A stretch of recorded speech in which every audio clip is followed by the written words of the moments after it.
seen at the edge of vision, awakening a part of the mind as yet not mapped, and yet things every bit as real as the air we breathe but don't see.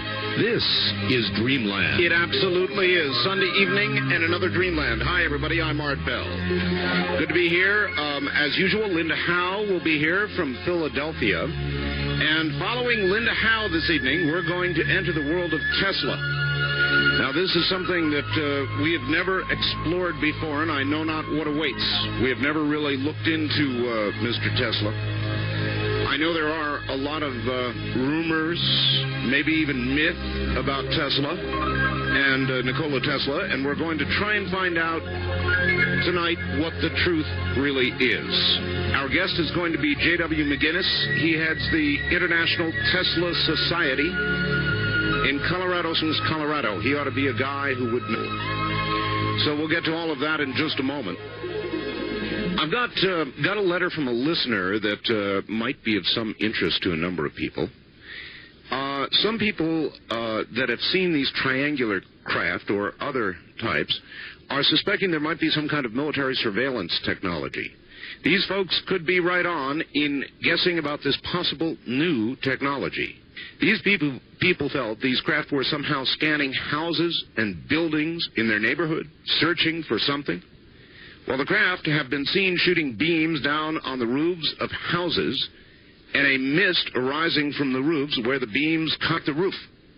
Triangle craft, and reported from about 46 now, per the UFO Reporting Center in Seattle. One theory is they are using some kind of microwave device to look into the houses and search for weapons.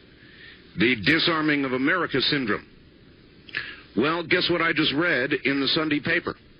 You guessed it. New radar device puts micro power to work for future.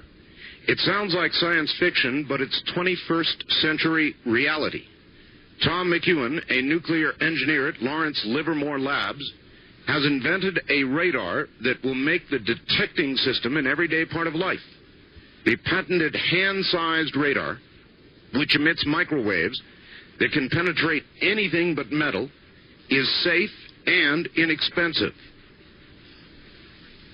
His invention, Micro Power Impulse Radar, is unlike any other radar now being used and vastly different from radar used to detect aircraft. The new radar is distinctive because it can display an accurate three-dimensional image on a screen. Wow. It is sophisticated enough to detect a hidden terrorist breathing on the other side of a wall. The radar operates at a level of emissions no more dangerous than that of a cellular telephone. The detector can also be used for finding metal pipes and wiring in walls, and a commercial version for contractors is going to be available as early as August and priced about $100. So, this radar can literally see into buildings, could be used to find metal objects like guns, hand grenades, and so forth, and tell how many people are in a house and exactly where they are in relation to the weapons. Nifty little device for the military, police, or criminals. This is just now going public, so you can bet the military and the intelligence community had first dibs on developing some new toys with this awesome new technology. And that came to me across the internet, so there you've got it. In a moment, Linda Howe. Week 3 now. To Linda Howe, back in Philadelphia. Linda, good evening. Hi, Art. Hi. I was really interested in your report about the issue of triangular craft putting beams down in 40-some states reported. Yes. Because in the Greensburg Tribune Review reported yesterday that on Friday, this most immediate Friday, at approximately 1:45 in the afternoon, 2 people saw strange floating objects over Jeanette, Pennsylvania. And one man named Philip Solomon said that at first I thought someone was flying kites because they looked sort of triangular. But when I got a better look, you could tell that they were not kites. Solomon said the objects appeared to be white and floated above the clouds, which is probably rather high. And at the same time, he saw hundreds of confetti-like objects floating around the triangular-shaped objects. This is over in western Pennsylvania. Margaret Cugino, also living in that area, watched the objects for about 5 minutes and said, quote, "They zipped up, down, sideways. I don't know what in the devil they were," unquote.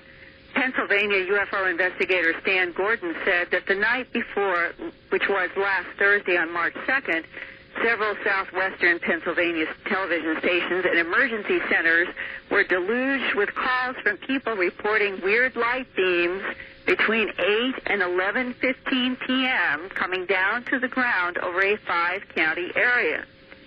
And since my report about CIA development of a technology to affect the retina of the eye so that aerial craft will appear invisible, I have heard from several people with more information about either disappearing helicopters, which I will have some more reports on in the future, or objects that change shape suddenly in the sky. One is a Dreamland listener named Tina Hofflander of Reno, Nevada. On January 6th this year at 2 o'clock in the morning at a location southeast of Doyle, California, in the mountains below Eagles Peak, she suddenly awoke. She told me what happened, and again, it involves a change to a triangle, and here she is now. Tina of Reno. And I looked out, and I saw what appeared to be a window in a home, a large bay window with red and green twinkly Christmas tree lights surrounding it. Mm-hmm. And I looked again because where this was, there is no house there, and especially not up in the air. Mm-hmm. It was about a mile away, and I stood just absolutely transfixed, and neither one of my pups were disturbed, and I thought, well, this is really, maybe it's some kind of an optical illusion. So I stepped out on my front porch, and I looked again. These lights were very stable. It did not move. Yet within the blink of an eye, it went from green and red to a solid white color and into a horizontal triangle. I have your good drawing from your letter, and for listeners, you've got a rectangle that has those red and green lights around it, and then if people could imagine taking a triangle and lying it on its side, that would be what it transformed into, correct? Yes, ma'am. Exactly. And the thing that amazed me is that I had no fear whatsoever. Neither one of my dogs were concerned about it, and it did not make a sound, nor did it move. Like I said, it went from the Christmas tree lights going clockwise to this solid white light and changed shape. Right. And whatever's going on in these mountains, I think they are interested in. I was informed that there is a military base in this area. I do not know the name, but there's an old ammunition dump that supposedly the military is destroying this old ammunition. Mm-hmm. And there are times that you can hear this, the bang or the boom of exploding ammunition. But here lately there have been a lot of movement with helicopters. They have no markings. They have no numbers on them. And they kind of go back and forth across this one mountain range, and there's absolutely no reason for them to be here. One person said they thought they were logging, but all they're doing is trailing this, like a cable, a very long cable. There was a large one and a small one, but not at any time in 2 months did I see any logs or anything else. So, I'll tell you something that's really strange, Linda, is that after all of a sudden, for 2 solid months, there was it's like a Huey, you know, the double-bladed helicopter, the large one, and it was painted red and white. There were no markings on it whatsoever. I have a pair of binoculars because I'm always looking for the wildlife, and then there was a smaller helicopter. Same color, both were constantly going back and forth, trailing these cables.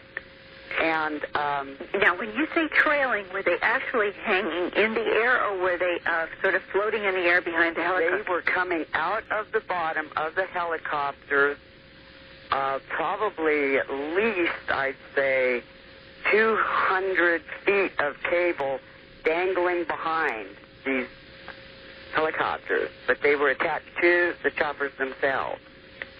But immediately after these helicopters stopped coming around, there were two green Huey helicopters, as the military would use, no serial numbers. I only saw them one time. They went over the mountain where these other two helicopters had been going, and 2 days after that, there were two jet fighters that flew through this valley, and there has been no activity since. In that area, Art, where she has been seeing this combination of the strange light transformation activity from the rectangle to the triangle, and then followed by this military activity, is in the Eagles Peak area, which is directly east of Pyramid Lake, Nevada, and not too far south from the Alturas, California area and via Nevada, where I've reported this past year about many strange triangle-shaped and disc-shaped objects that have been sighted. Boy, Linda, it was my one great sighting. I saw that triangle craft before I began hearing a lot of triangle reports, and now every other UFO report these days involves a triangle. Right, and I have that case that I reported on that went back to the early 70s of a triangle that the man estimated had to have been longer than a football field that was moving rapidly over that remote mountain area. And the issue of whether we're dealing with United States government technology or a non-human intelligence technology or U.S. government technology based on some sort of alien technology is probably one of the bigger questions right now. Well, it is. I saw the thing myself close in, Linda, and I couldn't answer that question myself. There'd be no way. I was left wondering exactly the same thing. Well, if there's anybody listening who has any information confidentially or on the record, I would appreciate it if they would get a hold of me, and I would like to give my address and my fax number, and I apologize to many people last week. I gave out the wrong number for my fax number, and I apologize for the frustration. I will make sure that you have the right fax number right now. It is area code 215-491-9842. That's my fax number, 215-491-9842. And should I ask what number you don't give the number you did give out, but right. What was it, yours or somebody else's? No, it was an office number. I see. But there were many people trying to dial faxes, and I felt badly that I had personally scrambled the number. Oh, okay. And the address is Post Office Box 538 in Huntingdon Valley, Pennsylvania, and the zip code is 19006. I have gotten some extraordinarily interesting information, Art, concerning this whole issue of disappearing helicopters, and I will continue to follow up and try to learn more and keep reporting as I can learn, and hopefully you and I can continue to exchange information on these triangles and the beams. It's quite interesting that this is now suddenly being reported such a broad region of the United States. Yes. Wonderful. Thank you, Linda, and we'll look for you next week in Philadelphia or somewhere else. I should be here in Philly. Mm-hmm. All right, excellent. Thank you, Linda. Thank you, Art. That's Linda Howe, and triangle craft. That, as you know, ladies and gentlemen, was my one big sighting. I saw one of those. So when people talk about triangle craft, it definitely gets my attention, and that now is going, I would guess, on about a year and a half, something like that ago. All right, in just a moment, coming up, Mr. J.W. McGinnis, who is the president of the International Tesla Society, and I'm very much looking forward to this because I don't know a lot about Nikola Tesla. So we're going to find out together about both Mr. Tesla and Mr. McGinnis. Fine. All right. We've only got, as we usually do, a few moments before the bottom of the hour. But I don't have a lot of information on Mr. J.W. McGinnis. So, first of all, let us say good evening, sir. Are you there? Yes, I am, Art, and thank you for giving me an opportunity to be on your show. Well, I did so as a result of a letter you sent suggesting the audience might want to know about Nikola Tesla, and I certainly agree, and that's why we have you on. But I don't know a lot about you personally, Mr. McGinnis, and perhaps you could tell the audience in a couple of minutes here who you are and why you're doing what you're doing. Okay, well, Art, I had my formal training in radio engineering, and I grew up in Minnesota. I lived in the St. Paul area. I later moved from Minnesota down to Iowa. Had lived in Nebraska for some time. Had also spent some time on the East Coast. And finally settled down in the Colorado area. This is after, searching about different areas of the country where I thought I might want to live. Sure. I finally found this area, and I was just really sold on it. Since I've been here, I've worked as a national sales manager for a computer company out of Palo Alto, California. And then following that, after working there for about approximately 1 year, I had a kind of a family tragedy. I lost my daughter in just a terrible automobile accident. And I knew then that I wasn't really happy with what I was doing or where I was going. And I was looking for something else, something that would, where I could, feel proud of what I was doing. Yes. So I became acquainted with the International Tesla Society. At that time, they were in it was their third or fourth year after being founded in 1984. And I came along in 87 and then became president in 88. I like this organization because it's basically a volunteer type of organization. It was originally composed largely of engineers and physicists and other people that were in the scientific field. All right, we're going to have to break it off there, and we'll pick it up right on the other side of the bottom of the hour. J.W. McGinnis is my guest. He's president of the International Tesla Society. Also a notable birthday. It's Michelangelo's birthday tomorrow, which means if you've got a computer infected with a Michelangelo virus, you're in trouble. Check it out tonight.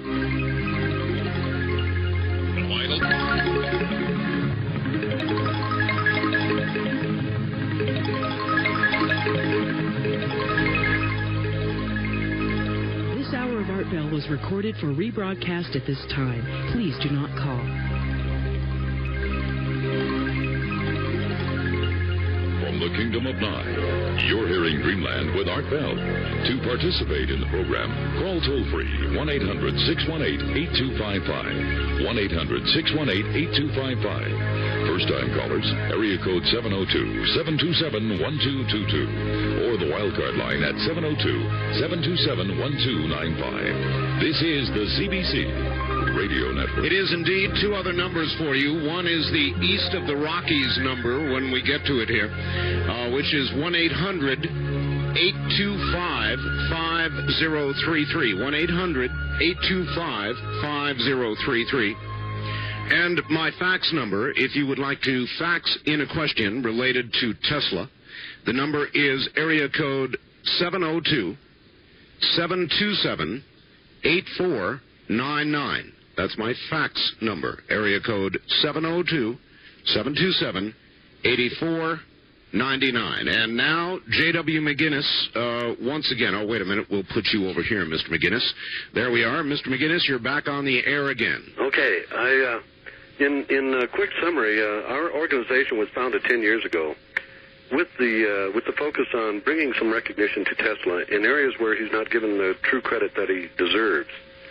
And as we as an organization grew, with a lot of help from our volunteers who just seem to come to the plate all the time, we decided to expand ourselves and start publishing a magazine, and then to go further and open up a bookstore where people could get the materials that you just can't normally get through normal channels when you reach out to get books, especially those books that would fall into what we would call the scientific field. Although the bookstore now carries hundreds and hundreds and hundreds of titles, we do have one of the best selections of scientific material that you can find anywhere. This has helped produce a revenue stream for our organization, which has clawed out a name for itself over these past 10 years. And we've reached a stage now where we are the world's fastest-growing science interest organization. And by that, what I'm talking about is an organization that's dedicated to science, not necessarily Tesla science alone, but in all fields of science, be it in medicine or transportation or the environment. We felt the true issues were not being expressed and that the truth was not forthcoming from our government and from many of the agencies that our government runs. Okay. Let's focus on Nikola Tesla for now, if we could, and we'll get to the rest of this. First of all, who was Nikola Tesla? Well, first off, and I always get questions about this, his lineage is always questioned. Was he Croatian or was he Serbian? The man was a Serbian. His father was a Serbian priest. His mother was a Serbian woman. Her name was Mandic. And these are facts. However, those people that are Croatian can claim him because in the village in which he was born, in Simlja, in an area that at the time was known as the Austro-Hungarian Empire, when it later became a federation that was known as Yugoslavia, the area where Tesla was born did indeed wind up into the geographical bounds of Croatia. It's enormously important that people know that Tesla is beloved by everybody in that part of the world. And it's surprising, it's surprising sometimes when we see all of these violent outbreaks taking place from a land that produced such a great inventor and great humanitarian as Nikola Tesla. All right. Well, they're fighting about everything else, so why not that? Yeah. All right. Well, so then, how did all this begin with Tesla? I mean, what kind of a childhood did he have that led him into this this later career? Well, he had a very auspicious childhood. He had a childhood in which he learned how to invent. He learned how to envision. And he got a lot of his creativity from his mother, who was an inventor herself. And back in that day of the early and mid-1800s, women had a very severe time. Their tasks were very hard and so forth. And Tesla's mother was a person who was very clever, that found neat ways in which women could deal with some of the heavier loads of the time, like filling all the kerosene lamps and the stoves and so forth. The old expression, necessity being the mother of invention, I think, right? Right.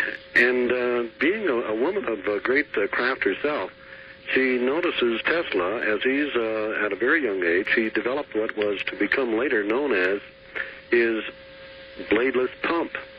This was at a time when Tesla was but 5 years old and had designed a device that would spin in water. Mm-hmm. Certainly, most children at one time or another, you'll build these little paddle wheel devices. You'll put them into water with the hopes of it spinning up. It never does. And it doesn't for a fact of what we call saturating the buckets. Well, with this device that Tesla had, he lowered it down into the water with just a flat piece of wood in a cylindrical shape. It was on an axis, and it spun up right away. His mother was right on the spot. She saw what he did, and, I mean, she hailed it right off because she knew herself that nobody had ever done this before. And this was when he was 5 years old. With the encouragement that she gave him, he became the greatest inventor the world has ever seen. So that's how it began. There's a lot of myth, I think, around Nikola Tesla. I will have people that will call my shows all the time, Mr. McGinnis, and they will say, Tesla did this or did that, attributing incredible things to him. Yes. What in fact is true about Nikola Tesla? They will say, for example, he invented a way that everybody in the world could receive electrical power through the air. Well, there's two different schools of thoughts on that, and he had two distinct different ways of transmitting this electricity, not necessarily through the air all the time, but through the earth itself. All right. The earth can become a superconductive property quite easily. How? Well, as an example, let me first say that copper is a good conductor, Art. Oh, yes, it is. But it does have its fallacies, and one of them is that any time you drop too much voltage onto it, it's going to reach a state that we call saturation. It just won't carry anymore. Right.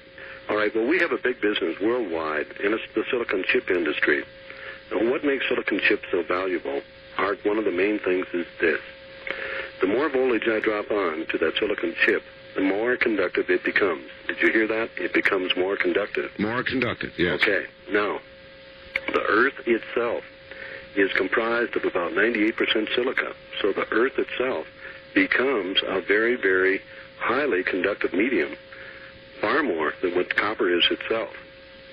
And when we would start to exchange these large volumes of electricity that Tesla had talked about, you would be having electricity transported very, very economically right through the Earth's crust itself. Through the Earth? Well, you're suggesting it would be an efficient... it would be superconductive. How can you demonstrate that? Well, he didn't. He demonstrated it here in Colorado Springs way back in 1900. And what he had constructed here was a laboratory, and at the focus of this laboratory was his magnifying transmitter. This was a device that could deliver an immense amount of electricity at any one given spot.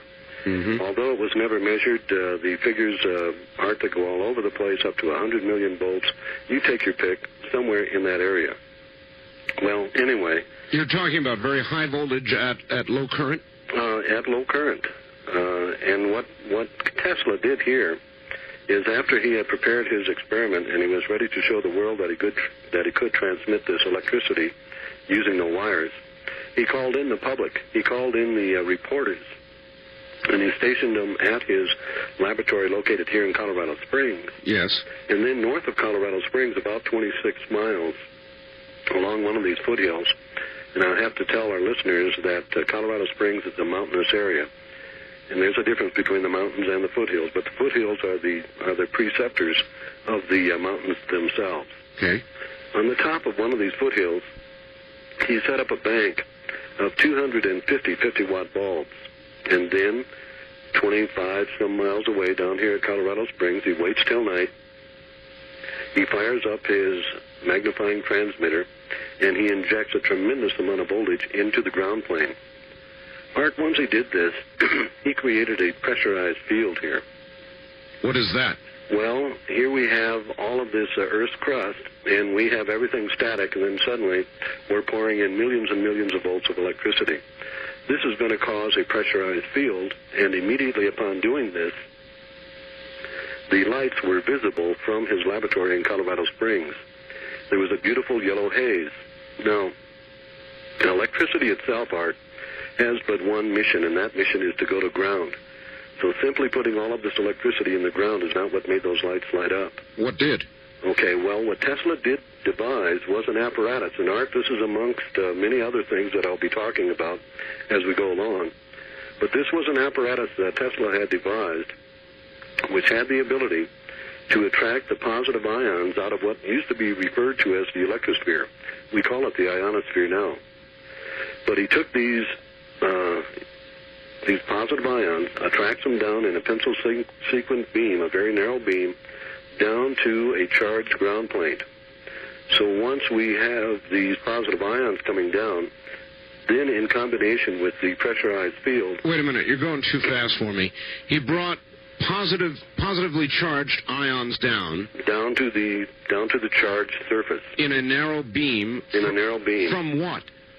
From the Earth's ionosphere itself. The Earth's ionosphere. Okay, how do you do that? I've got to understand one before I can understand the other. How did he do it is still a mystery to all of us, because this is one of the items that was seized by the FBI in 1943, and we haven't seen it since. Seized by the FBI? Seized by the FBI upon his death in January of 1943. Oh my! Okay, this is what gives so many people so much to talk about. Sure. Is number one, we have the case of our government withholding information from the public, and if it made sense, Art, I could understand it. But the man's been dead for 50 years. And in spite of that... Well, is there any indication that his technology is being used or was developed further based on what was seized? Oh, yes. I think our government has exploited his technology from the very beginning.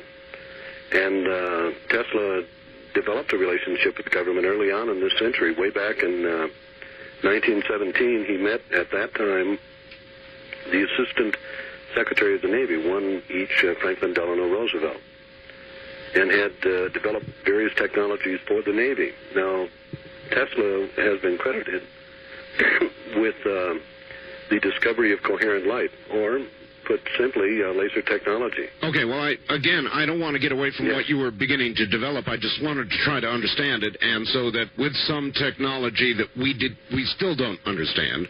We still don't understand it, and because the keys are being held by those agencies that have appropriated this material. All right, so anyway, he brought down this beam from the ionosphere with positively charged particles. Right. And then what? Well, it completes a circuit. We have a negative charge coming from the ground plane, and we have a positive charge coming from outer space. Or from a ground plane. You mean the Earth, or do you mean simply the Earth, or a ground some sort of ground? Simply the Earth is what would be used under his original concept. He was to have one of these magnifying transmitters variously at about every 50 miles. They would be effective in a 25-mile radius. Okay, but again, you say from the Earth. Now, did he have some sort of ground plane, ground wires run in the Earth to establish a ground, or how did he do that? The Earth is acting as a capacitor. The Earth is charged now. It has all of this juice in it, and now we're going to bring a corresponding charge down to it. And that will complete the circuit, and there will be light. And that is what he demonstrated here in Colorado in 1900, and this is something that has never been repeated by nobody. Unfortunately, the very craft in which he developed for this here is just amongst a lot of other papers that were seized by the FBI upon his death in 1943, and I feel it gives rise to a lot of people that will speculate out of hand and maybe out of heart. They won't have the real information, if you know what I mean. Sure. In 1943, by what regulation or law did the FBI seize all of this stuff? Well, this is what is strange about it, Art. I've been working on a book, and I probably won't be finished on it for a couple of years yet, but I've pretty well read everything that everybody has had to say about them. And for the most part, all of the literature seems to be pretty good, but I do think there's some areas where there is some weakness, and I hope to fill them up. Back to Mr. J.W. McGinnis, president of the International Tesla Society. So, Mr. McGinnis, let me ask you, you've studied this more thoroughly than any of us have. Do you believe that he did this? Transmitted electricity with no wires? Yes. Oh, absolutely. That's been confirmed, very thoroughly. Because when he did it, he called in engineers, he called in newspapers and so forth. He was very dramatic in the way that he did his testing. He wanted the public to be as part of the scene as well as professional confirmation. And he had all of that in everything he did. Well, you say it produced that many miles away a glow. Was there anybody there actually confirming that? Oh, yeah. On the other end there was, sure. There was. Yeah. And, you're talking 50-50 watt bulbs.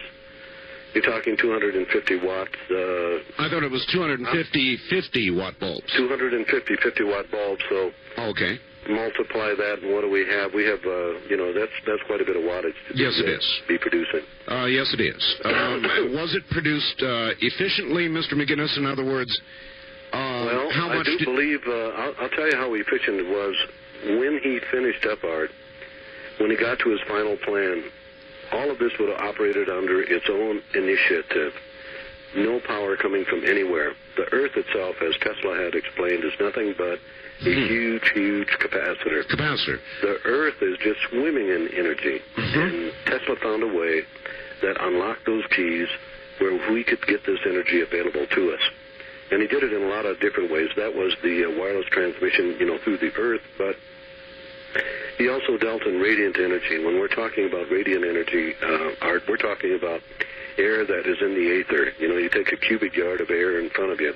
Einstein has said it, and Tesla has said it, as well as dozens of others. There's enough energy in that cubic to split this planet in half. So when we find people that say, well, gee whiz, you're getting power out of the air, you're going to run out of it very fast, you're not. Mm-hmm. I mean, we are just, in an ocean of this energy. It's everywhere, and it's strong. And right now, one of the things that we do on an annual basis is we have a science conference, and this year we have our extraordinary science conference. Basically, what we do is I travel around the country. I'm looking for talents that are out there that are, putting their money where their mouth is. There's so many of these people that are rip-offs. They make these claims, and then when somebody stands on their doorstep with a meter, suddenly there's a big gulf, and they don't want to go through with the test. But separating them from others, there is a lot of talents out there. What we try to do is to give them that platform so the public can be aware of them and so that it can accelerate the transformation of that product into reality. Mr. McGinnis, there is nothing the world needs more than energy. We expend a great deal of money and sometimes go to war, as we may soon have to, over oil, which is energy. Yeah. If we had this technology, why in the hell would we keep it secret? Well, Art, there are such things as selfish interest, and I know we have enough time this evening to explain a couple of different areas where... So the oil companies have sort of taken all this and they're keeping it secret. Well, they're not keeping it secret, but look at how they're doing it. They are going to have us go right to that last barrel of oil. Then we'll get over to gas, or natural gas, which, we are the Saudi Arabia of. It's all like it's planned and it's all like it's regulated. But these people that get out there and show some innovation and so forth, they are not the ones that are able to capitalize on the government's largesse. When the government gives these grants out, they have some very, very mean restrictions on them. And sometimes it means that party who has developed that technology may have to turn it over to EPA and let the EPA assign who gets the technology. Mm-hmm. In other words, the government can put your technology in your number one competitor's hands, and you can't do a thing about it. We got some cockeyed laws that hold back this innovation. Yes, I know we do, but I don't know that explains this. We still have a big private sector out here, Mr. McGinnis. A great big private sector, and people love money, and if there was a way privately that was discovered to transmit power through the air or to gather power from the ionosphere, I just can't believe that somebody would not have by now done it. Well, it seems, and it's almost, it goes beyond the idea of conspiracy. It's almost blatant when you start to see a government agency hold back information that could be very, very positive and very helpful to us in developing that technology. Yes, Mr. McGinnis, but there is more than just the government out there. There is a private sector as well. We'll come back and discuss this after the top of the hour. We've got our top of the hour break. J.W. McGinnis is our guest. He is from the International Tesla Society. He's actually president of that organization. There'll be more in a moment. This is Dreamland.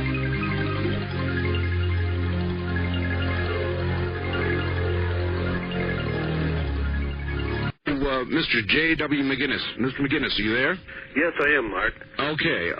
We were talking about how this technology, and I would like to understand how it stays suppressed. How could it stay suppressed? In other words, why wouldn't somebody develop it today, some private entrepreneur, inventor someplace, and say, hallelujah, I've got it. We'll go to the newspapers and the networks, free energy, or energy, if not free, at least distributed through the air, nearly free. Well, we haven't reached it yet, Art, but now more than ever, I think we're finally at a state where there's many people that have various promising technologies that they're at the 2-yard line. They need to get punched across. One of the things that holds them up is that they don't get scientific platforms. They don't get that boost that they might need from the government to finance a particular test, and they don't because of regulation, and we often see suppression through regulation. Mm-hmm. But many times they don't get through, Art, because they simply just don't have it.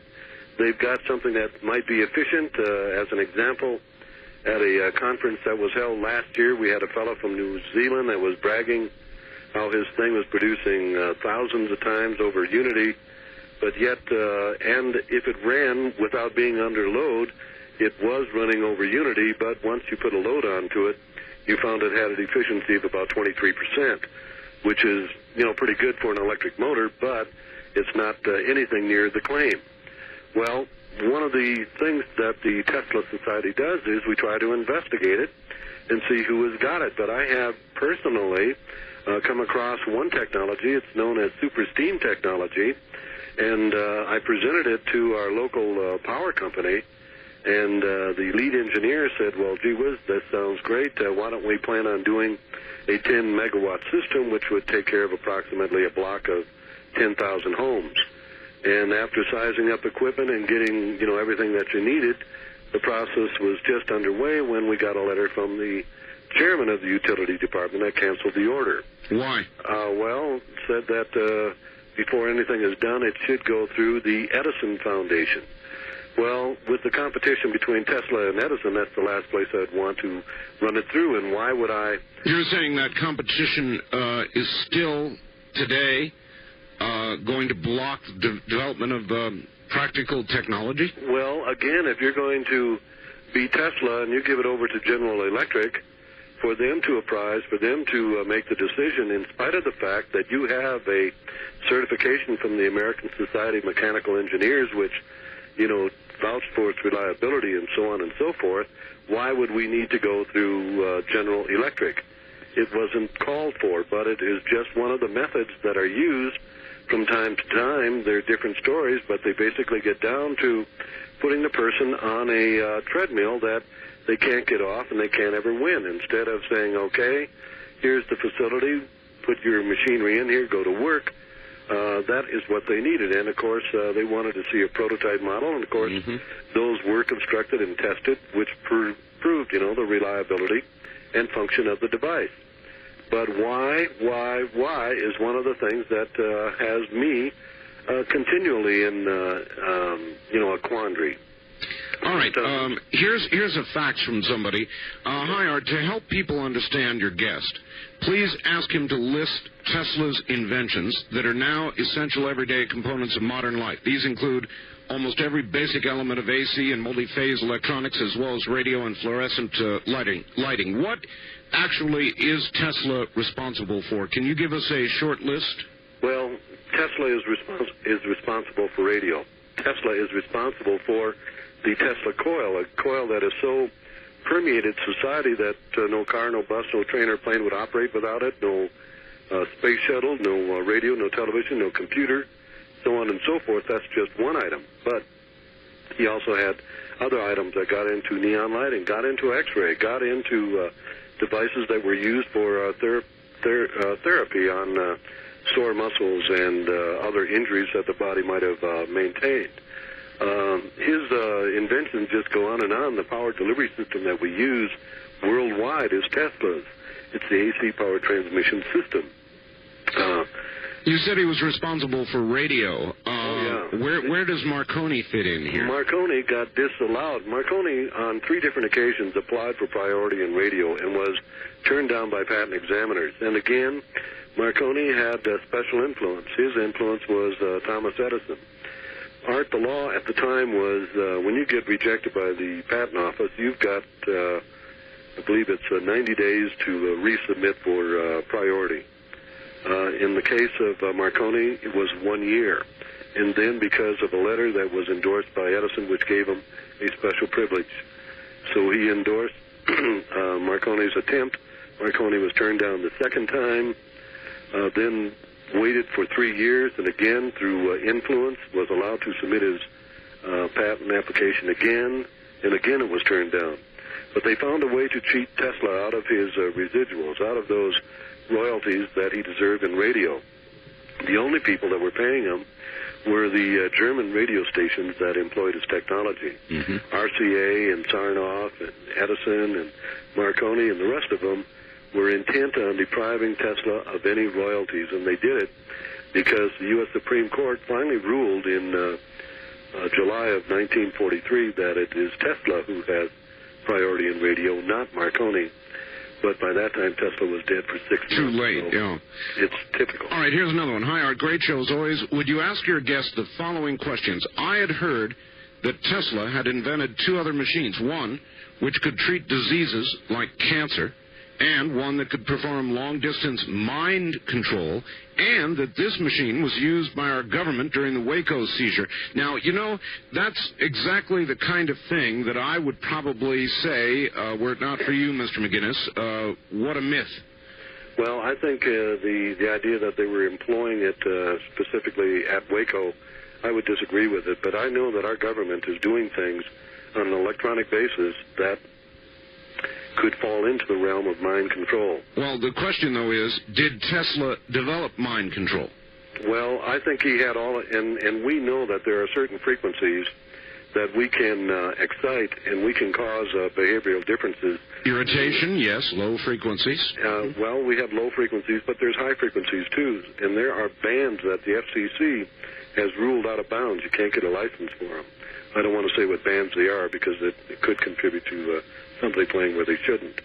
But in any course, our you've made me awfully curious. Come on, tell us what bands they are.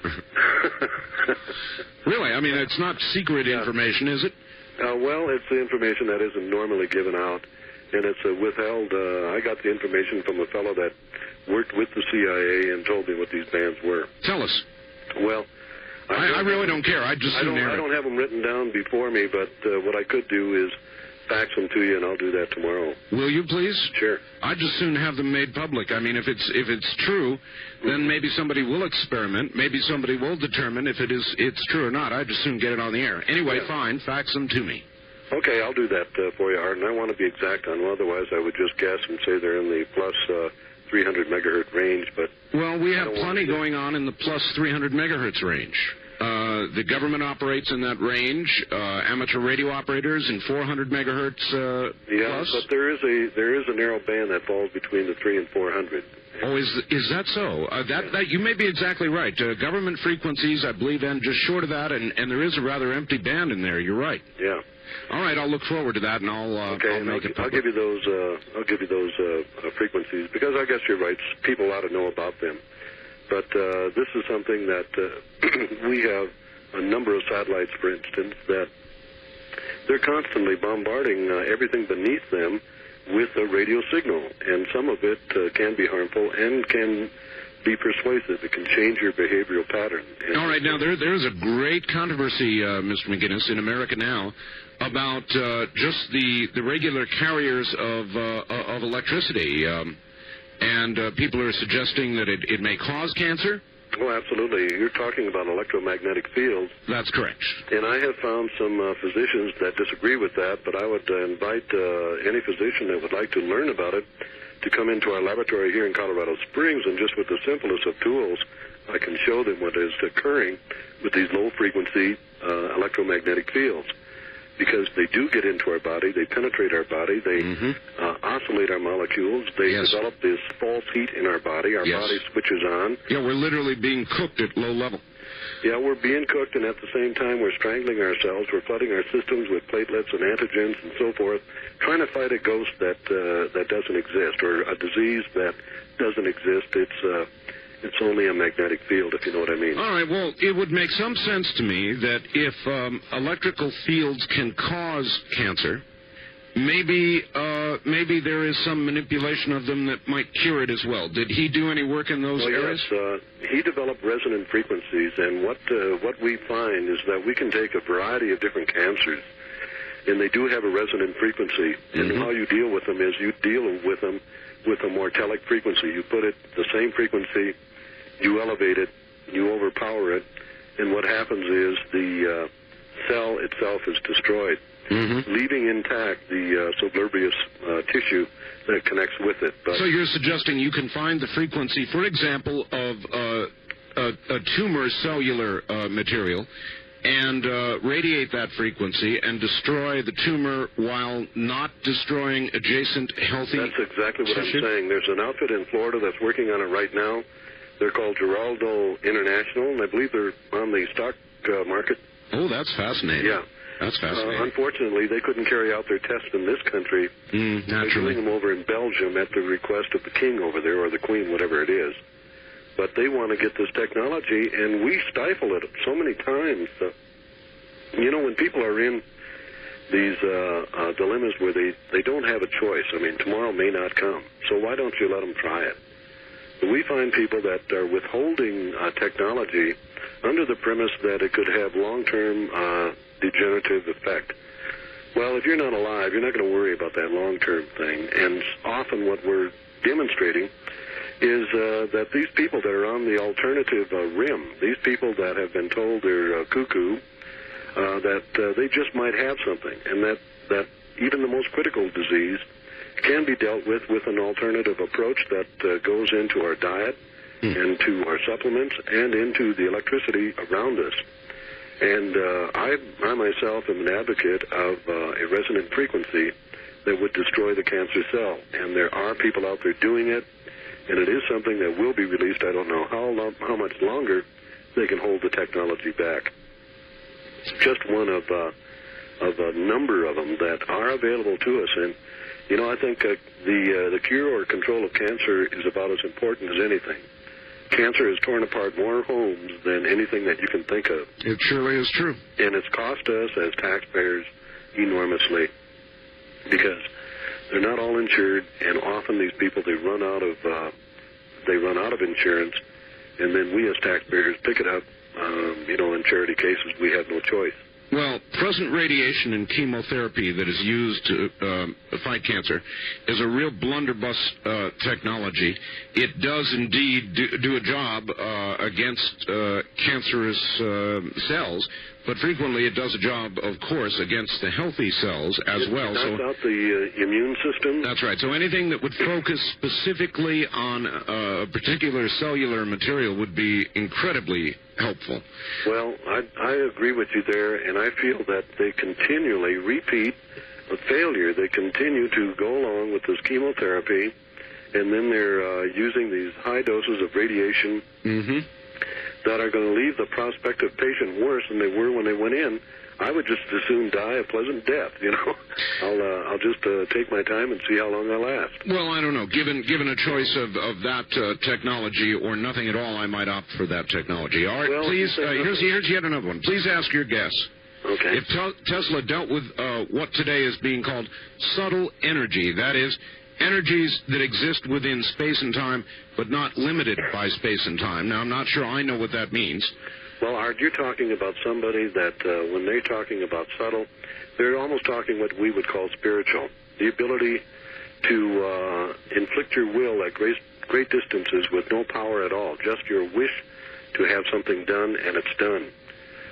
This is something that is innate in human beings, all human beings. And it's the very wise human being that finally learns how to capture this ability and to use it profitably or positively.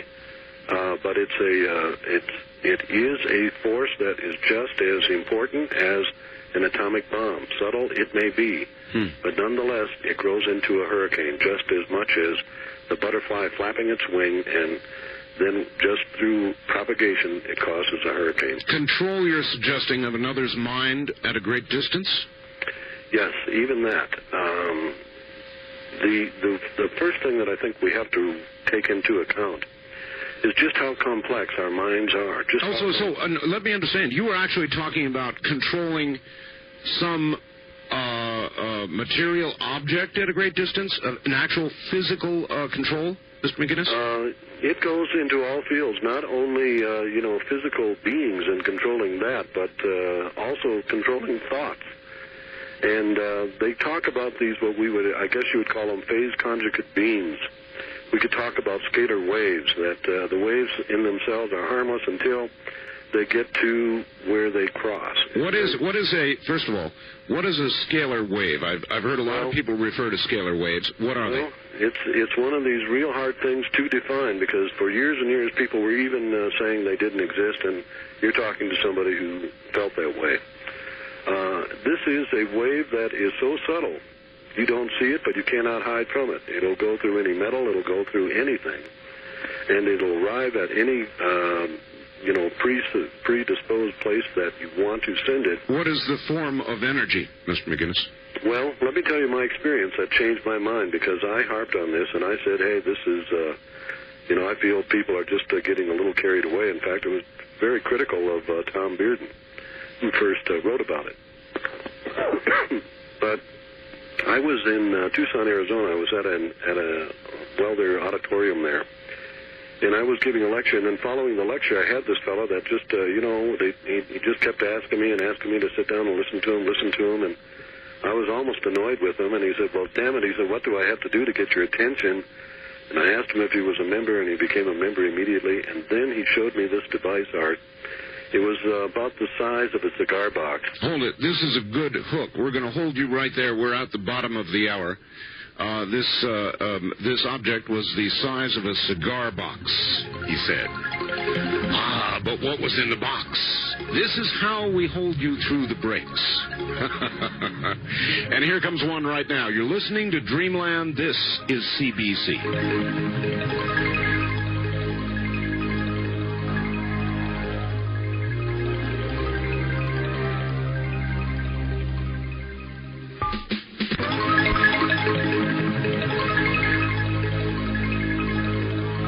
Art Bell was recorded for rebroadcast at this time.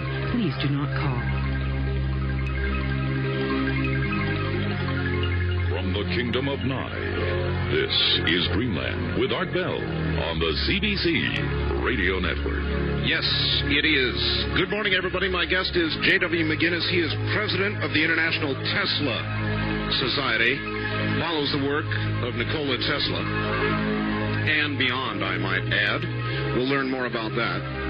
The story of what's in the box, though, is coming up in just a moment, as well as much more. And we will begin taking calls. So when I give out the numbers here in a moment, sit up and pay attention. Before they string me up, Mr. McGinnis, what was in that box? Well, the box had two items in it. One of them was a little holder for a 9-volt battery. You've seen those before. Of course. And then he also had a small little wand device that had a caduceus coil on it. To help you with that, if you can think of that emblem for medicine. Of course. Snakes going up. Yes. They crisscross each other. Yes, sir. Okay, well, this is a caduceus coil. This was in there. And then in one half of this box was an area that was squared off. And right in the middle of it was a small Mobius strip. This is a stranded wire. One circle of it was right there, and it had next to it a couple of switches. For there were 3 settings, as well as one switch that seemed to act as some sort of an attenuator.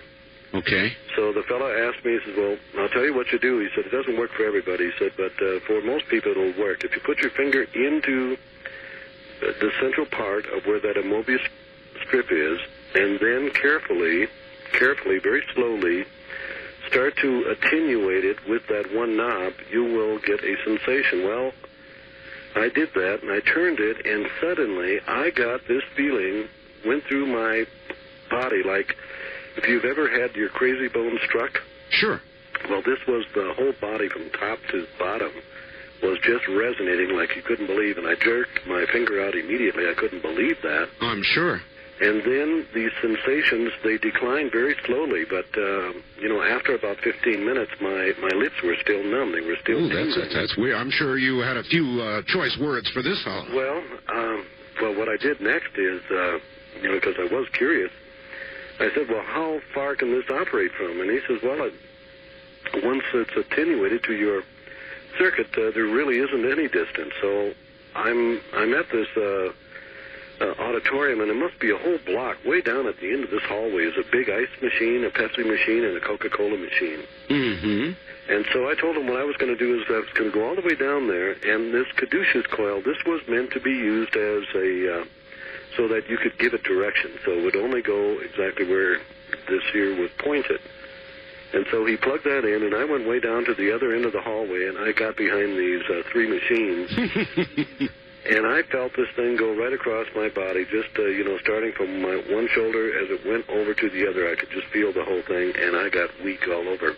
It scared the life out of me because I started to think that if the government had something like this here, and I do believe they do have this type of equipment, there's virtually there's nothing a human can do to resist anything that somebody would want to put you through. Well, now, wait a minute. What happened to this guy? Where is he? Well, this is what happened to him. I was impressed, and as I said before, I travel around the country and I get to these different areas, and always somebody out of nowhere. Well, this guy shows up, and I knew I had to see him again, and I had his address and so forth. So I arranged for another fellow to go down and visit him and try and get this technology. And this fellow went down there, and this guy lived about 70 miles out in the desert from Tucson, Arizona. I mean, he was way out there in the middle of nowhere. Yes. And when my associate arrived there, he spent a whole day with him trying to get him to repeat this or to explain this phenomenon. And this guy was very tight-lipped about it. And then after that, the guy goes back for the second day, and by that time, he was really interested to know what was going on. And it was at that point that this fellow admitted that he himself didn't make this device, that this party that lived about 5 miles away from him, another isolated group, had made this device. So he goes over to the other place, and they were very reluctant to give any information out about it. And they have remained mum about it. They did not want to share it with anybody. But I can tell you this much, it worked, and any time from now on that somebody asks me about a scalar wave, I, from personal experience, can tell you. Okay, he represented that with scalar wave? Yes. Wow. And this thing was just totally overpowering.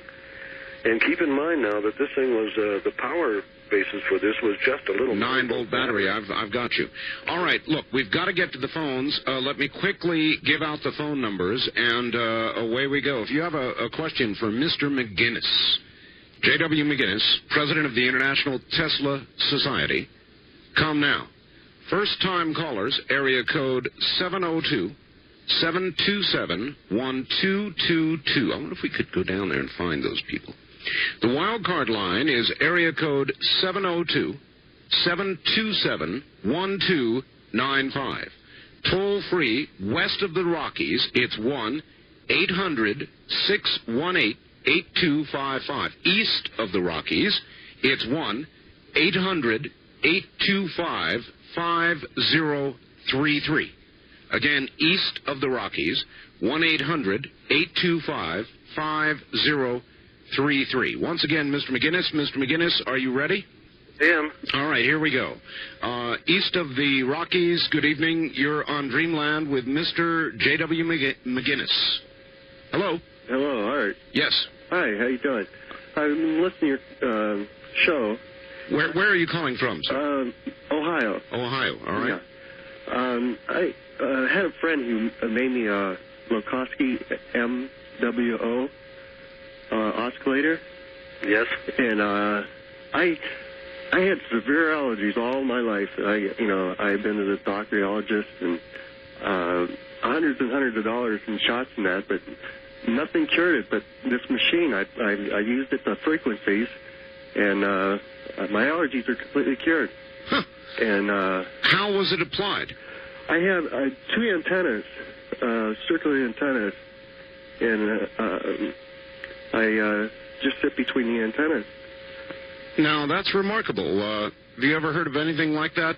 Or is that Tesla technology, Mr. Well, McGinnis? it is basically Tesla technology, but it was brought forth by George Lahovsky, the great Russian scientist. I'm trying to think of some period, but it was early 1900s or late 1800s when it was first introduced. But that device itself, I use it myself. I have one that I suspend over my bed. It's not charged with any exterior electricity at all. I'm just using the magnetic field coming off of the Earth itself. And I use it rarely. But when those times arrive when I'm really low on energy and I just can't seem to go or anything else like that, I'll hang that over my head and I'll be up, 2 hours earlier than what I... No offense, Mr. McGinnis, but, this sounds a little like the kind of thing the FDA agents usually rush in and raid and haul away and call the people quacks. I've seen these kinds of things. Well, this is a device that they certainly wouldn't raid because it isn't powered with anything, number one. But number two... Not even a 9-volt battery, huh? No, it has no power at all. So, you can look at it as something as an aesthetic piece. I didn't have much faith in it at first when it was given to me, and then I finally decided to use it. And the thing that I noticed about it was a big increase in energy, but I did notice that after I had been using it for like a week or so, that I was over-energetic, and I was just at a hyperactive. So really, I only use it now when I'm really drug out and, ready to be put to bed. Then I'll put that thing over my bed, and I will get rejuvenated extremely fast with it. And well, that's remarkable. Let's keep moving here. West of the Rockies, you're on the air with J.W. McGinnis. Hi. Hi, Art. Hi, Jay. Hi, how you doing? Where are you calling from, sir? I'm calling from San Jose, California. Okay. And listening to you through 1120 in Oregon. I forget the call letters. KPMW. Okay. 2 questions. Number one, I've read in the Tesla's biography, A Man Out of Time, by Margaret Cheney. Are you familiar with that, Jay? Yes, I am. Great book, and I've read it a couple of times. In that book, it says that Tesla believed he had contacted people from not of this earth, so to speak. No, he felt he had contacted or had contact with people from Mars. And it's a very interesting story about Mars because Tesla was sure that he had received some signal from Mars. And of late there seems to be an extraordinary amount of information about Mars. But in researching the whole topic and going back to when Tesla was first talking about making communication with intelligent life, on a different planet, there was this French Astronomical Society. These here were all of these people that, focused on nothing but the heavens themselves. And they put up a $100,000 reward for the first person, or 100,000 franc reward, for the first person to contact somebody from another planet that had intelligent life. Now, there were a series of scientists that had all picked out different planets, and no planet was picked or selected outside of Mars except by Tesla himself. And that planet was deliberately eliminated from the competition. In other words, you could make intelligent life connection with anybody in the except our Mars? galaxy, but if it came from Mars, you wouldn't get the money. No. How could they accept Mars? Well, I don't know how they did it, but they did it. And in reading some of the old literature that I have had here, that was one of the things that struck me as kind of, here's an organization that, for one reason or another, doesn't want to give Tesla one chance in heck to collect on the $100,000. Interesting. Richard Hoagland has done a lot of research with regard to the monuments the of monuments Mars. on Mars, the face on Mars. And yes. As a matter of fact, I have a fairly good connection with those people at the Goddard Space Flight Center and some of the other places, and there seems to be a lot of artifact up there that would lead one to believe that, yes, indeed, at one time or another, there was intelligent life on that planet, and that's right. Possibly, just maybe possibly, and I could get into that scenario later, perhaps those people that were there are actually us that are here. And I'll let you think about that one for a little bit. But do you have any information as well on the moon? There's really something interesting going on right now. After the U.S. went to the moon, and we have studied it to death, and, the general feeling was it's nothing but a big rock, and not even a special rock at that. For a decade, we've been more or less disinterested in the moon, and now all of a sudden, we're sending probes to the moon. There's just a new moon probe announced. We're sending up space shuttles that are focusing telescopes on the moon. What the hell's going on the moon? Well, there's quite a few things that are going on there, Art, but from several different angles. First off, some of the early photography that was released from the different vehicles that circumvented or went around the moon yes. and so forth. Yes. There are some items that have shown up on the photography that they cannot explain, and in That's one right. of the earlier books, and Art, I've forgotten the name of it right offhand, but it had something to do with anomalies on the moon. Oh, yeah, absolutely. But this thing was published before NASA had a chance to cover their tracks, but when it went back to the publisher to be reprinted, those that had caused this controversy are no longer available through that book. But I will also... You mean, are you saying the photographs that caused the controversy? Well, one of them looked like a tracked vehicle had gone up and through this one crater that was there. there were other figures there that could have been, and I say could have been, areas where people had shelter, Quonset huts or some other type of building. Buildings, indeed. People had somehow found a way to get into the soil and had constructed some buildings where they evidently were safe from the environment outside. But this was picked up with some of this early photography, and now it isn't available anymore, but I think I've got one of the original books. Oh, no, you're right. Richard Hoagland has had much the very same thing to say, that a number of the photographs that were available now are not available. That's only one side of the coin, but the other side of the coin deals with energy. You see, the moon itself is actually, if we were going to have free energy tomorrow, we could have it easy enough. We've been to the moon before. We can return there again. The job isn't that big, but what we need to do is to harvest this helium-3 that is constantly being embedded into the soil of the planet. What we need to do is to, first of all, situate a couple of ovens there that can cook out that helium-3. Once it's cooked out and in a gaseous form, if it's put onto a vehicle, just a vehicle the size of the space shuttle as an example, if we just brought that back, that cargo bay full of helium-3, this would give us all we would need for safe, fusionable energy for 1 year for this whole country. Wow. Because using this helium-3 is a big sidestep that we don't have to take if we have to rely on the technology that we have here earthbound. All right. We've got a lot of people wanting to get in. I've got to pay attention to them. On the wildcard line, you're on the air with J.W. McGinnis. Hi. Good evening, Art. Good evening, Mr. McGinnis. This is Greg at Mountain Home. Mountain Home, Idaho? You bet. All right. It's been a while.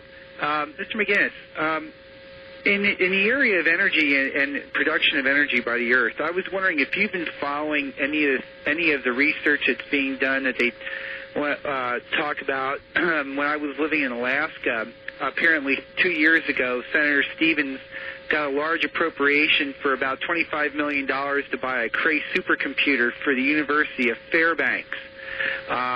And they were studying, there's an Asian professor up there by the name of Dr. Noguchi or something like that that's been studying the possibility of extracting energy from the Aurora Borealis. Have you been following that at all? Well, I have been in that particular subject. Covers a lot of area. It goes right into HAARP. But basically what they're talking about here when you're seeing those northern lights, this is all cosmic energy that is coming into the Earth. You see what happens when the sun is radiating all of this energy. Much of it is being obfuscated by the magnetic field of the Earth itself. But when we get to those areas where the poles are, that's where this cosmic energy can then enter into, which it does, and then it is swept up. Now, what these are electrons with no nucleus, so they're very free-flowing. And when you look at those Aurora Borealis, Aurora Borealis, at any rate, what you're looking at is tremendous amounts of energy that are just lying there and could be harvested.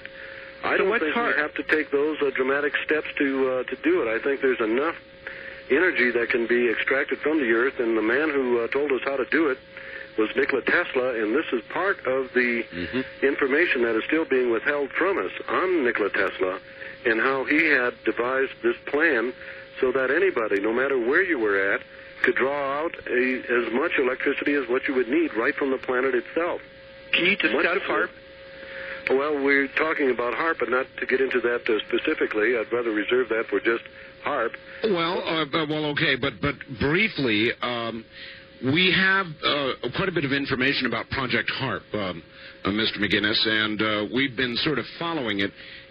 We received information that it is a kind of a two-part project. Part one would attempt to affect the ionosphere by discharging large amounts of RF energy into the ionosphere, and part two was an attempt to map the inside of the Earth. Now, is that your understanding? Well, that's only part of it. Some of it was in controlling the communication ability and then filtering out just exactly who we want to give communication access to. In other words, saturating in some way the ionosphere. Well, exactly what happens is there's a number of transmitters there. I don't know if it's 3 or 4 or 5 But what they want to do is to attack these energized ions that have been the byproduct of some previous nuclear explosions that we've carried out in the... All right, I'm sorry, but we're at the top of the hour. We're going to come back and jump right into this, believe me. Project HARP, and we're going to ask about that. Anybody fooling with our ionosphere and our ability to communicate, we need to talk about that a little bit. We'll be right back. This is CBC.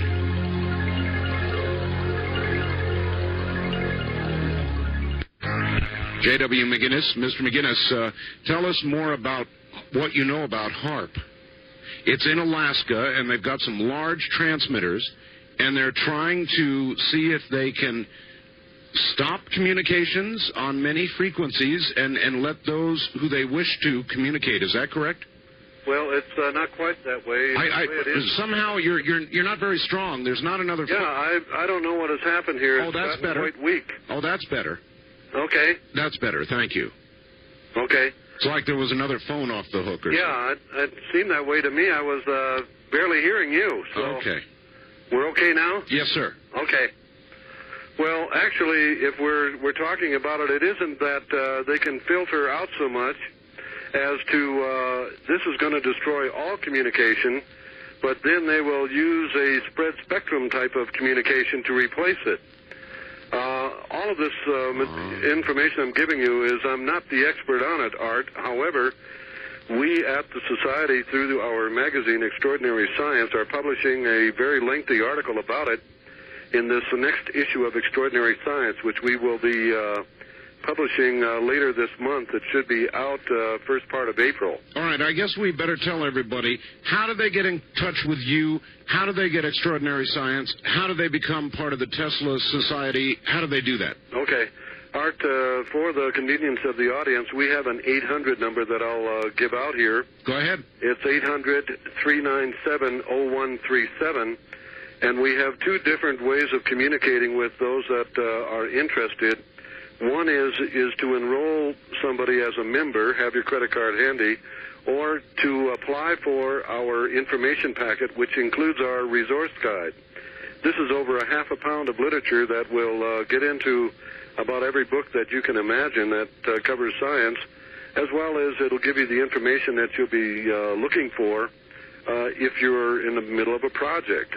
We've got the books that'll do it, and they're all listed in that. It's only $5. With that, we're sending out a coupon that will replace that $5, but with the cost of postage these days and the jump in our printing cost, we had to put some figure on it. So it's $5, but we're going to give it back. All right, so it's 1-800-397-0137. 0137, correct. All right. They'll just call, be patient with us. We expect a lot of people to be contacting us. We'll get back to them as soon as possible. All right. Is that during business hours or 24 hours? Well, it's 24 hours. We do have an answering system that will pick up all the calls, but it'll only hold about 50. So if you don't get information back right away, just keep on trying. We'll get a hold of you. We don't let anybody slip. All right. All right. So that's one aspect of HARP. Okay, so the thing about HARP that I wanted to point out is that it's a stepchild of some of the work that Tesla was doing back in 1899 up to 1908, when it's speculated that Tesla may have caused that big explosion there, the Tunguska explosion in 1908. That's the one where they didn't know if it was a meteor came down and destroyed 200 square miles of forest and tundra. Or is that not the generally accepted explanation? Well, it is, except they've never found the meteor. They've never found the crater. True. They don't know what has caused it all. But the thinking is right now that it may have been Tesla and the work that he was doing on his magnifying transmitter that was causing the problem. But it did give the basis for what the government is now trying to do. Tesla had stepped away from it, but before this HARP project came up, we had Project Argus and Project Starfish. And they preceded this whole thing. In 1959, the Navy exploded 3 atomic bombs. They're the 1 kiloton fission type. Mm-hmm. This was at about 480 kilometers above the South Atlantic in the Van Allen belt, closest to the Earth's surface. In addition, they exploded 2 more hydrogen bombs. These are the fusion devices 160 kilometers above Johnson Island in the Pacific. What were they trying to do? Well, the program was billed as the biggest scientific experiment that had ever been undertaken, and it was set up by the Defense Department and the Atomic Energy Department. Its purpose was apparently twofold. It was to assess the impact of high-altitude nuclear explosions on radio traffic and radar operations, electromagnetic pulses, EMP they call it, and to increase the understanding of the geometric field and the behavior of charged particles therein. The explosions created new inner radiation belts encompassing almost the entire globe and injected sufficient electrons and other energetic particles into the ionosphere that the effects are registered worldwide. They thought this here would be in a small, contained area. And you're saying that these particles are the particles that Project HARP is trying to manipulate? That's right. Oh, no kidding. They will be exciting it. Following that Project Argus, we had Project Starfish. That happened in '62. Again, these experiments, and these are American scientists. These people should be concerned about what is going on out there. The Van Allen belt, we're not really sure of everything that it is doing and how it is benefiting us. But to be just unleashing these tremendous bolts of energy in those areas leads you to believe that somebody in the Defense Department or the Energy Department or the government itself is intent at somehow making some grand play where they will somehow be in charge of the communication systems and other systems worldwide that are very reliant. We're talking about energy systems that can be shut down through the magnification of this project.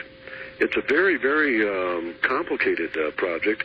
It shouldn't be dealt on without, having ample time to get into all of the specifics. Mm-hmm. But I am going to tell you that at our conference that will be held in July, we will have a staff of experts here that will be making a presentation about HARP, as well as we are on the forefront of publishing anything about it in our Extraordinary Science magazine, which I said will be out later this month. Okay, does that magazine come to you when you become a member of the Tesla Society, or can you get it without becoming a member? You can get it at Barnes Noble bookstores, and they're at B. Dalton bookstores and Tower bookstores. But the best thing is to become a member. That way it doesn't cost nearly as much. Our magazine sells for $8.95 on the rack, and this way here you get 4 of them for $25, along with our newsletter, which is the hottest newsletter in science anywhere. Well, you've certainly given me so far a better explanation of HARP than I've had from any other source. A couple of questions, and we've got to get back to the phones. Hi, Art. Ask your guest about the man-made earthquake that took place on Long Island, New York. Does that have something to do with... Well, it wasn't Long Island, it was Manhattan Island. Manhattan Island? Yes, and this was Nikola Tesla, and this was Tesla's oscillator. Art, this was a device that was about the size of a pack of cigarettes. And with it, the internal power sources were unaware of what they are, because this, too, was a device that was seized by our FBI when Tesla died in January of 1943. But originally speaking, Tesla was going through Manhattan and had run across a group that was tearing down some buildings, and he said, you guys are working too hard. What you really ought to do is have a device like this. And he took this thing that was the size of a cigarette box and applied it to a building, and immediately the whole island started to shake. I mean, it was shaking and quaking all over the place, and then Tesla removed it from the building. When it was reported in the New York Times, they had a headline, and it just said, earthquake, Manhattan Island, and then at the bottom of the story, they said, no, it was no earthquake. It was just Nikola Tesla, again, experimenting with some of his new devices. Well, that really sounds like myth. It almost does, except the articles don't lie. And says who? Look, I've dealt with reporters, Mr. McGinnis, for a long time, and I suspect in your position you have too. And I've done lots of interviews that later lied.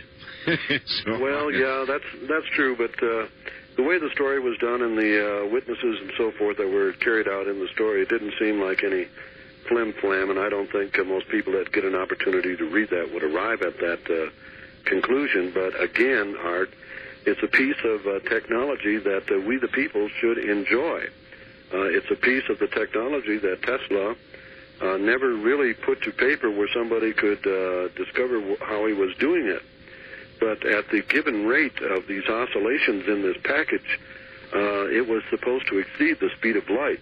And in that case, now we're talking of something that is oscillating somewhere in the area of 1 trillion cycles per second. Let me give you a theory, just based on everything you've told me about Tesla.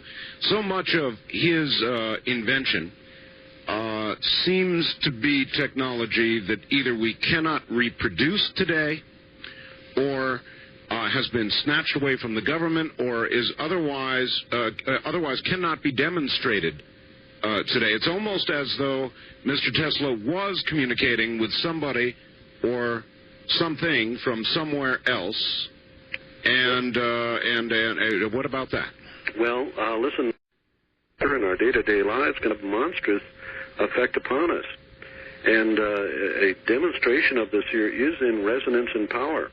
Anytime that we develop a specific resonance and we can allow that resonance to propagate, it gets stronger and stronger, it can become an immense force both for energy and transportation and destruction. So you're saying we may be doing these things not knowing what we're exactly doing? Right. Okay, all right, that makes sense. We've got to get back to the lines here. East of the Rockies, you're on the air with J.W. McGinnis. Hello. Hi, Art. Thanks for taking my call. Thanks for making it. Where are you? St. Louis. St. Louis, okay.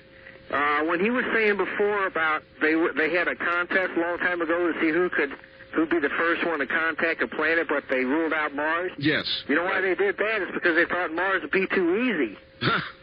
Remember, that was when they were doing the things with what's his name, with the telescope when he was drawing the canals. He thought he was seeing canals, so they all thought there was life on Mars. So let's see if we can find it anywhere else, and like that. Oh, I see. Well, okay. That sounds about right, though, doesn't it? Well, it does sound about right. I don't exactly agree that Mars was the easiest one to contact. My goodness, at that particular time, the planet that people were really focused on was Venus, which was the morning and evening star, and still is at certain times of the year. But Venus was getting far more attention than what Mars was at the given time. Venus is easy. I got a guy down the street here who says he's from Venus. East of the Rockies, you're on the air with J.W. McGinnis. Hello. Yes. Good morning, Art, or evening. Yes, I have a question to ask, gentlemen. Oh, that's fine. Where are you? I'm in Albuquerque, New Mexico. All right. My name's Ed. Yes, Ed. And also, I'm an engineer. I'm in the technical. I never could understand why there was so much animosity between Edison and Tesla. There was just so much hatred and dislike. Well, and I could never understand that. Which apparently is still going on today in some ways. Why all the animosity? Well, let me tell you, when Tesla came to this country, it was his biggest ambition to go to work for Thomas Edison. He had a letter of introduction from Edison's manager in Paris, where he had already worked on Edison's dynamos and made them much more efficient. He comes to this country. Edison had kept him waiting for a week, and I don't have any bone to pick about that. But then when he finally did meet Tesla, he read the letter from his manager, which said, I'm paraphrasing, Dear Mr. Edison, this is Nikola Tesla, a man like you, that can change the destiny of man. And when Edison is looking at Tesla, here's a guy just 30 years old, and he had already encompassed the world with his ingenuity, a lot of it unjustly, by the way, but at any course, he reads this letter and cannot believe that his own manager was saying this guy could change the destiny of man. And so he looked at Tesla and said, if I was to hire you, just what would you do for me? And Tesla said, the first thing I would do is to make your DC dynamos much more efficient, your DC generators much more efficient. When he said that to Edison, he was actually slapping him in the face, because the thing in engineering, as well as all other parts of life, is its concept. Oh, it's true. And what was happening with Edison, he had seen his DC generators, and when these were in operation, they were throwing sparks all over the place. When Edison was looking at it, he was going, look at the enormous power here. We got sparks flying all over. But as Tesla looked at it, he saw it as wasting all of this energy in spark, and the spark should be converted to energy. So we knew that where Edison had his Achilles heel, it was in that DC generator. He went about to work on it. After about 2 years, he had it finished. He had finished actually 26 different models of Edison's generators, put them on the table, and Edison had thanked him for doing this revision on them and making them much more saleable. But the bottom line answer, for the sake of brevity, is professional jealousy. No, it wasn't that. What happened was, and I forgot, I neglected to tell you this, is Edison was so sure of his dynamos that he had told Tesla, he said, if you can make these more efficient, I'll give you $50,000. Ah, money. So then Tesla said, I appreciate you thanking me for improving the dynamos here, but... Well, where's my 50? Where's the 50? And Edison looked at him and said, you know, the problem with you, Tesla, is you foreigners don't understand American humor. I was only kidding yeah, about right. the 50,000. Only kidding, huh? And Tesla quit him immediately and went to work for the New York subway system. But what I want to do is to bring up a little context here. I have talked to the man that does the promotions for the Edison Foundation, a fellow by the name of Charles Hummel. And I had talked to him about this issue, and he said, you know, J.W., you're out of context when you think there's a lot of hate between these two men. He said, you told me about the concept about the motor. I'm telling you about the concept of hate. He said, it doesn't exist. And then produced a letter for me between Edison and Tesla. It was an invitation for Tesla to go to Edison's daughter's wedding, and it was a very warm and sincere type of letter, which leads me to believe that perhaps they were the strongest of rivals at perhaps some time so. or another. JW, we've got a break here at the bottom of the hour. Okay. Did Tesla have anything to do with weather changes? Well, that's what HARP is destined to do. Right, yeah. Good. There's a good hook. Stay right there. All the rest of you, stay right there, and we'll be right back. Find out about the weather. This is CBC.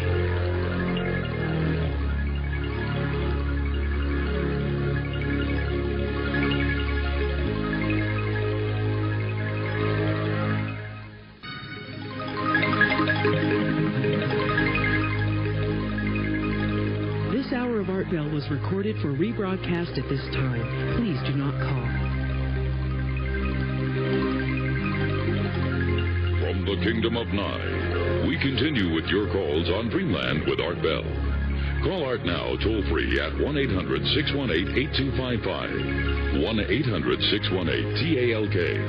First-time callers, area code 702-727-1222. 702-727-1222. Or the wildcard line at area code 702-727-1295. 727-1295 in the 702 area code. Now again, here's Art Bell. I'm only going to give this one time, so you better listen very carefully to get a copy of this program. And by the number of faxes and calls coming in, I can imagine you're going to want one. To get a copy of this program, please call 1-800-917-4278. Once again, 1-800-917-4278. All right, now back to Mr. J.W. McGinnis. Mr. McGinnis, everybody bitches about the weather, and so far that we know of, with the exception of dropping... iodized pellets or something, that nobody's been able to do anything about the weather.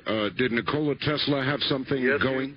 The answer to the question is you can control weather, Art, and you can do it with these huge magnetic fields. I mean, everything on this globe, every grain of sand, everything is magnetic. Everything is going to conscribe to the laws of magnetism, laws which are still being discovered today. It's true. But what I want to point out is the pain and folly that we often have when we have these unbridled scientists that are given large research grants. They go about into areas that angels fear to tread. Like HARP? Yes, like HARP. As early as 1962, I want you to know, at that time, the leading astronomers on this planet were protesting strongly against the irresponsibility of these experiments. Should we be trying to get Project HARP stopped? Well, I think it's time that everybody should contact their local representatives. I know I have. I know many of our members have. And as we travel around the country and we lecture on this, Steve Ellswick, who is a true expert in this area, is focusing on it. And we have to do something about this rampant government frenzy that they'll step into these areas where they should not, because the dangers of this whole thing, I mean, this is word from the leading American scientists of the day, and what they said is that it will take many hundreds of years to understand the Van Allen radiation belts, and before they'll even restabilize at their normal levels, because already as many as atomic bombs as what we've thrown up there, the Soviets have done the same. You know, that's the way it works. We blow off one, they're going to blow off one. That's right. And they have. So they've got the whole thing up there pretty cluttered, and now what they want to do is to heat it up. And they want to heat it up with this HARP system. It's supposedly a government ionospheric study, but as benign as it may seem, it offers so much more other potential. What's being constructed is the world's largest ionosphere heater, and what we're talking about is burning 30-mile diameter holes into the atmosphere. And during this operation, the electromagnetic interference is so intense that pilots now, they've already been warned to learn how to deal with these periods of time when their instrumentation will be disrupted. Furthermore, the emissions are so strong that the facility itself has to be in a very remote area. Mr. McGinnis, do you know what frequency ranges will be disrupted? I know that our researcher has that art. I wish I had that information in front of me. I know it's going to be in our article, and I haven't had a chance to read the article myself yet. But I wonder about the shortwave spectrum. I'm sure it's going to be included. All right, we're going to have to do another show and get into this. Sounds like you could do a whole show on that. Here's a fact. Very kind of interesting, and I want to know what you think of it. Hi, Art. Some time ago, around 1985, myself and my brother found something in a small storage room in the mountains. This, by the way, comes from Montana. The room, we thought at the time, looked just like a radio or maybe a TV relay station. But as we approached the area, we could hear a kind of high-pitched frequency, for lack of a better word. We kicked the door open, that's called trespassing, by the way, and got inside. We found several little probes that were attached to a dish pointing east, I believe. Being the curious types, we touched several things in this room and experienced a feeling much like what your guest described, and my lips and soft palate in my mouth were numb for about 2 hours. Length of time we took to ride back home. About a week after this, several of our neighbors said they received visits from men in dark blue cars asking about the property that this station is located on. Things like who has access to the area and who the other people in the area are. It was weird, and I've never thought about it till now. Thanks. And he's a ham radio operator, as am I, in Billings, Montana. What do you think they found? Well, I'll tell you, they could have easily have found some sort of transmitting device that may have been working. The idea that intrigues me is that it did have a probe on it, did have some directional quality to it, and then when they say they have intercepted that wave, they're experiencing what I've experienced. Exactly. Could be some early work in that field, Art. And then, you know, very interesting. You got guys in blue suits. They don't move for small reasons, you know. No, and they do show up at the most inopportune times. I've had literally hundreds of stories of people that have had these so-called calls where they've been so-called warned not to, elucidate on what they're doing, or they've been told to get out of the business if they're in, something like medicine or energy or something that might do us all some good, by the way. All right. We've got to move quick. We don't have a lot of time. Here's another one. Did Tesla have any involvement with the Philadelphia experiment or Montauk in New York? Well, I'm going to tell you the information as I know it. The specific experiment that occurred in 1943, no, he didn't have any relationship to it. he did demonstrate his technology, what we call radar invisibility. Yes. In 1933 off of the coast of New Jersey. There was a shallow inlet, and in this inlet, he positioned 2 large coils on each side of the inlet, and then got from the Navy a small admiral's barge or a small boat. It was like about 65 feet long. Now, 5 miles off of the coast, they set up a radar picket ship to do a sweep to pick up the craft if they could pick it up, which they did. And then they energized these 2 large coils, and this was the beginning of what I feel is the Philadelphia experience, because they activated the coils. They tried to pick the ship up by radar. It did not show up. Yes. Because of the interference, but the strange part of it is the ship disappears and never sees daylight again. I'll tell you, I've had the technology involved with the Philadelphia experiment explained to me, and a lot of it sounds like Tesla technology. Well, anything that is dealing, Art, when we talk about death, we're always talking about, the higher realm. We're always going up. We're always going up. And the feeling that I have from some people is that perhaps, what happens with us when we do move on is that we move into a much higher frequency realm, and therefore we might be sensitive to these higher frequencies, and we might be able to do things with these higher frequencies that we don't really realize we know enough about. Mr. McGinnis, called by some another dimension? Yes, that would be the best way to relay it. And I think people can pass in and out of these. And I think, although I'm not in any kind of mood to let you think that I go to channelers or anything else, I do believe that these people that have these strange stories that I'm reluctant to accept, they should be given a voice and they should be heard. They might have something there that... Well, that also is my feeling. That's why we have this program, Mr. McGinnis. On East of the Rockies, you're on the air with J.W. McGinnis. Good evening. Yes, Art. This is Mark calling from Collinsville, Illinois. Yes, Mark. KSD. Yes, sir. Yes, I'm listening to you on my car radio, and I'm getting a real faint signal. And Mr. McGinnis is a great guest. Is there any chance you're on a audio satellite I could possibly pick up? Yes, of course. Telstar 302, transponder 15, 6.2 wideband audio. What was the last? 6.2. I'm in business. You're in business. Thanks, buddy. You bet. Take care. Sorry you didn't get it earlier. On the first-time caller line, you're on the air with J.W. McGinnis. Hi. Hi there. I have a question. This sounds kind of mundane, but this is Scott calling from Seattle, KVI. Yes, Scott. What's the form of that natural energy that Mr. McGinnis spoke of earlier? Natural energy. Oh, you mean the positive ions. Is that what you're talking about? Well, he was speaking of some of the natural energy that Tesla was purported to have researched were by... Okay, well, that's right. I asked the same exact question, and to that there is not really an answer, is there? When we're talking about natural energy, we're talking about the energy withheld, or within the Earth itself. And there's plenty of energy in there, earthquakes alone, volcanoes, etc. But even on the exterior of this planet, one of the things that we like to observe are these large energy discharges. We call it lightning.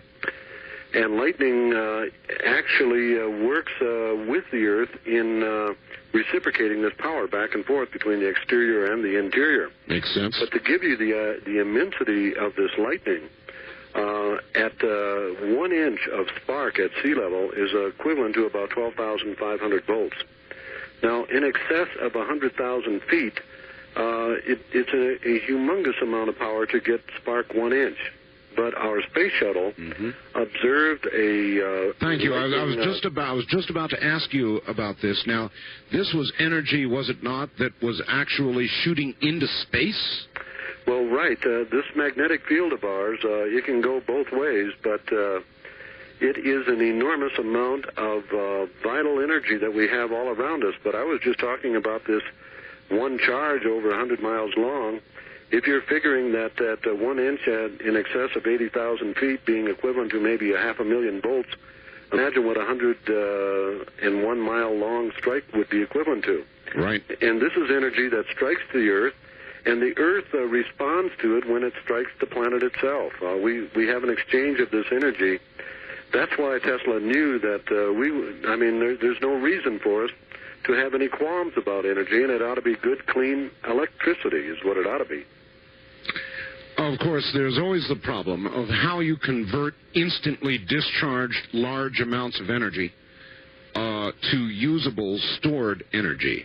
Well, that's where our planet comes in, because the planet itself is one huge capacitor. Mm-hmm. It's holding on to all of these charges, and it's reluctantly giving up that charge.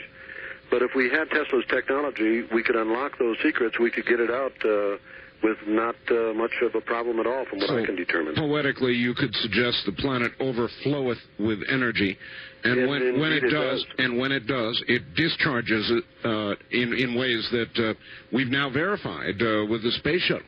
Oh, yeah. It's one of the greatest observing pieces of equipment they ever came up with, and it's one thing where I don't mind putting my tax dollar. It's paid for itself, for sure. All right. East of the Rockies, you're on the air with J.W. McGinnis. Good evening. Yes. Turn your radio off, number one. Yes. And number two, tell us where you're calling from. St. Louis, Missouri. St. Louis, all right. Mm-hmm. Go ahead. Am I talking to him now? Yes, you are. Oh, okay. I'm been curious for quite a while. You were talking earlier about mind control. Yes. I'm very suspicious of paranoid schizophrenias. I've had a feeling for a long time that it's experimental purpose, that they're doing with people.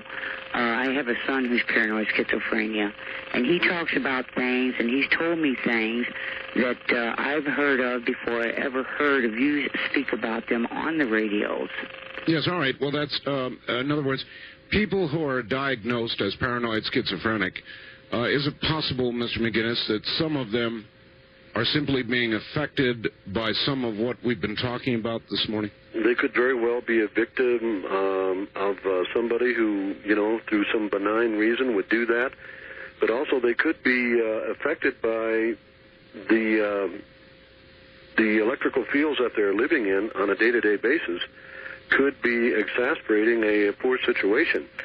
We are electric from stem to toe, and yes, sir.